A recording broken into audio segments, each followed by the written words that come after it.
హైదరాబాద్ మహానగరంలో పారిశుద్ధ్యం పడకేసింది. రోజుల తరబడి చెత్త తొలగించకపోవడంపై బీజేపీ కార్పొరేటర్లు ఆర్కేపురంలో నిరసనకు దిగారు.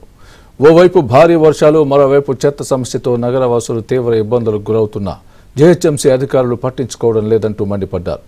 ఇదే అంశానికి సంబంధించి మరింత సమాచారం మా ప్రతినిధి నుమాన్ అందిస్తారు.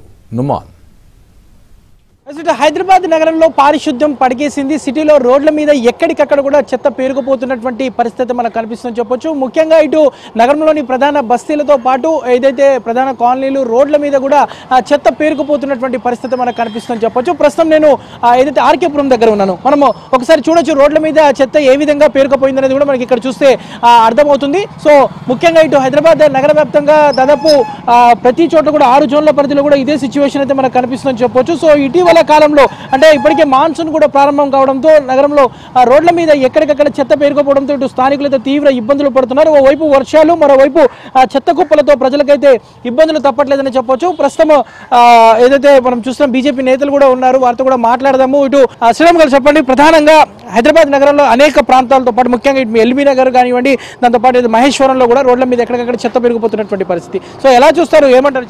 జిహెచ్ఎంసీ పరిధిలో గతంలో కూడా చెప్పినామండి మనం, ఈ విషజ్వరాలు రావడం, అదేవిధంగా దోమలు ఎక్కువై డెంగ్యూ రావడం, అదేవిధంగా మలేరియా వంటి రోగాలు వచ్చి చాలా ఇబ్బంది పడుతున్నారు. ఇది గత సంవత్సరం కింద కూడా చెప్పినాం. అంటే వర్షాకాలం వచ్చినప్పుడు చాలా నాళాలు వంగడం, ఈ జిహెచ్ఎంసీ పరిధిలో ఎట్లుందంటే నిజంగా రోగాలు వచ్చి చాలా ఇబ్బంది పడుతుంది. ఇది బస్తీ దవాఖానాలు ఉండాలి. ఇక్కడ రోగాలు వచ్చి ఆ బస్తీ దవాఖానకు పోతే అక్కడ డాక్టర్లు ఉండరు, అక్కడ డాక్టర్ లేక ప్రైవేట్ హాస్పిటల్కి పోతే అడ్డగోలే డబ్బులు గుంజుకుంటారు. కానీ ఇక్కడ గవర్నమెంట్కి ఏమి విధంగా ఉందంటే జిహెచ్ఎంసీ పరిధిలో ఉన్న ఈ చెత్త చెత్తలను తీసే శాత కాదు. ఎక్కడ పోయినా డ్రైనేజీలు వంగుతున్నాయి, ఎక్కడ పోయినా నాళాలు వంగుతున్నాయి. గతంలో కూడా చూసినాం, సరునాలో ఒక మీర్పేట నవీన్ అనే అబ్బాయి చనిపోయాడు వర్షాకు వచ్చి. మేము అప్పుడు కూడా ప్రశ్నించాం ఈ గవర్నమెంట్. ఇప్పుడున్న గవర్నమెంట్కి ఎట్టుందంటే వీటి మీద పట్టిపరవ లేదు, పార్టీ ఫిరాయింపుల మీద అలా ఒక షోక్ ఉంది. రేవంత్ రెడ్డి గారు చెప్పారు కదా, ఇప్పుడు వర్షాలు వచ్చి ముందస్తు ప్రణాళిక లేకుండా ఈ ప్రణాళికలో ముందు అధికారులను తీసుకొని కింద ప్రాంతానికి వచ్చి తిరిగితే ఏ సమస్య ఉందో తెలుస్తుంది. కానీ తూతూ మంత్రంగా ప్రతి సంవత్సరం మాట్లాడడం వెళ్ళిపోవడం. మీరు చూడండి చెత్త ఏ విధంగా ఉందో, ఈ జిహెచ్ఎంసీ పరిధి ఈ విధంగా ఉంటే ఇంకా ఈయన రేవంత్ రెడ్డి గారు ఏం చెప్తారంటే శివార ప్రాంతాలన్నీ తీసుకొచ్చి జిహెచ్ఎంసీలో కలుపుతాడు. మంచిగా ఉన్న ప్రాంతాలను తీసుకొచ్చి జిహెచ్ఎంసీ ఇదే అధికారి లేదు, ఇప్పటి డ్రైనేజ్ వ్యవస్థ లేదు. అప్పుడు నవాబు చేసిన డ్రైనేజ్ వ్యవస్థ ఇప్పటికి నడుస్తుందంటే ఏ విధంగా ఉందో ఒకసారి ఆలోచించండి. చెప్పండి, అంటే మీ డివిజన్లో పరిస్థితి ఏంటి అసలు? మొత్తం అంటే దాదాపు చెత్త ఎక్కడికక్కడ రోడ్ల మీద పెరిగిపోతున్నటువంటి మహేశ్వరం కాన్స్టెన్సీలో బీజేపీ చాలా బలంగా ఉన్న విషయం మనకు అందరికీ తెలిసిందే. ఇప్పుడున్న రాష్ట్ర ప్రభుత్వం గత ప్రభుత్వం చేసిన నిర్లక్ష్యాన్ని చేయడం జరుగుతున్నది. వాళ్ళు అధికారంలో లేకున్నా ఎక్కడైతే బీజేపీ కార్పొరేటర్లు ఉన్నారో వాళ్ళు పని చేస్తే వాళ్ళకి పేరు పోతుందనే ఉద్దేశంతో ప్రజల్ని ఇబ్బంది పెట్టే రాజకీయం చేస్తున్నారు. మేయర్ గారికి ఏమైనా పార్టీలు మారి తన కుర్చీని కాపాడుకునే చర్యలనే ఉంది తప్పితే గెలిచి వాళ్ళకి 3.5 సంవత్సరాలు కావస్తున్నది. ఇంతవరకు కూడా ఒక్కసారి కూడా ఏ డివిజన్ని తను సందర్శించిన పాపాన పోలేదు. మీరే చూస్తున్నారు, ఇది రోజు పడే చెత్త. అక్కడ ఒక వెహికల్ ఉన్నది, దాన్ని ఇంతవరకు రిమూవ్ చేయమని మనం ట్రాఫిక్ వాళ్ళకి చెప్పినాము. దాని నిండా చెత్త జమైతున్నది. ఇక వర్షాకాలము, వచ్చే వర్షాలకు మనకు తెలుసు డెంగీ, మలేరియా అన్ని అంటి రోగాలు వస్తున్నాయి.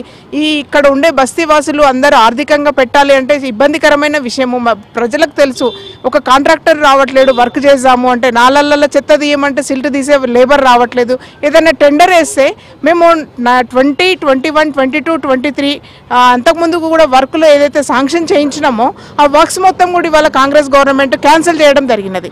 చెప్పండి, ఫైనల్గా ఇటు జిహెచ్ఎంసీ కమిషనర్ గారిని మేయర్ గారిని కూడా శానిటేషన్ మీద టాప్ లేక ఇబ్బంది పడుతుంది. వాళ్ళకి జీతాలు ఇచ్చే పరిస్థితి లేదు గవర్నమెంట్. అంటే అప్పులాపలైంది రోజుకు రేవంత్ రెడ్డి గారు చెప్తున్నారు, నిన్న కూడా అదే చెప్తున్నారు. అంటే ప్రజలను మబ్బా పెడుతున్నావు. నువ్వు ప్రతిపక్షంలో ఉన్నప్పుడేమో ఇష్టం ఉన్నట్టు హామీలు ఇచ్చినావు. ఈరోజు వర్షాకాలం వచ్చి రైతులకు రుణమాఫీ ఇస్తాను చెప్పి రుణమాఫీ ఇవ్వలే, రైతు బంధు ఇస్తాను రైతు బంధు ఇవ్వలే, ఇప్పటివరకు రైతు కూలీలకు ఇస్తాను ఇవ్వలే, ఈరోజు పింఛన్ డబ్బులు చేస్తాను ఇప్పటివరకు చేయలే, ఏమీ చేయలేడు. ఖాళీ గ్యారెంటీ మాటలు చెప్పి ఇలా అధికారంలో వచ్చినావు. ఇలా జిహెచ్ఎంసీ పరిధిలో ఏ విధంగా ఉందంటే రాష్ట్ర వ్యాప్తంగా తెలంగాణ ఏ విధంగా ఉందో ఒకసారి ఆలోచించాలి. ఈ కాంగ్రెస్ ప్రభుత్వం వచ్చిందంటే దోసుకోవడం, దంచుకోవడం, తినడం ఒకటే తప్ప ఈ వేరే ఆలోచన లేదు. ఇప్పుడు మీరు చూస్తున్నారు, రోజు మీ మీడియా ద్వారా చూస్తున్నాం, రోజుకో ఎమ్మెల్యే వస్తున్నారని ఒక మబ్బ పెడుతున్నావు. నువ్వు ఇచ్చిన హామీల మీద ఫస్ట్ శ్రద్ధ చూపించండి.